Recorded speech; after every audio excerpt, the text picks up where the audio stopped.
The other thing is the insurance aspect of it. To go to sleep at night knowing that even if I don't drive a truck for a living, I've got a valid CDL in my pocket and I've got the ability to drive a truck if I need to. If the chosen career path that I took ends up failing on me and falls apart and I have no other option, I'm never on the unemployment line.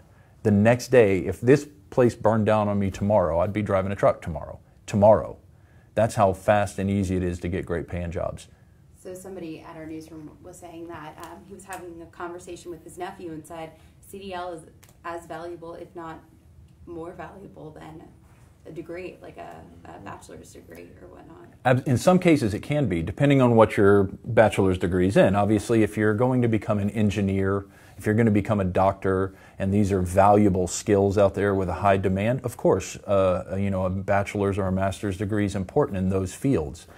But if you look at most of what people are walking out of colleges with, their degree is in, it's generic or it's absolutely no money to be made. There's no career in it.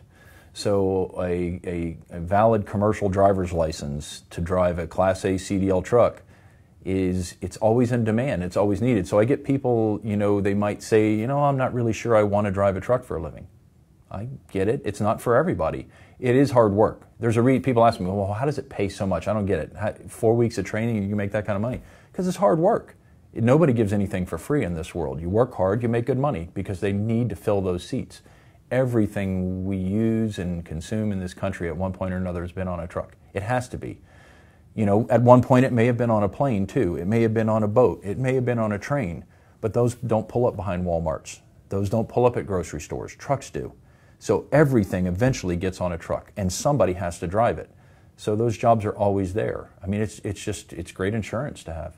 And so just talking again about the demand, how drivers are needed. I mean, every student who completes the course or graduates here, do they all have jobs? We have 100% successful job placement. Everybody who has graduated my program has a job either waiting for them or they haven't decided yet because they've got so many opportunities, but within a week or two they've decided where they're going. Does that speak to the demand? Yes, absolutely. Well, it speaks to the demand, but it speaks to our vetting our students before they start the program. Sure. I won't let a student, if something in their background or driving record prevents a company from wanting or being able to hire them because of insurance needs, right, I let that student know up front and I don't let them attend the program. But if they're qualified, meaning they've got a good driving record and not significant criminal history, they've got recruiters from trucking companies waiting in a line out the door and around the building trying to hire them.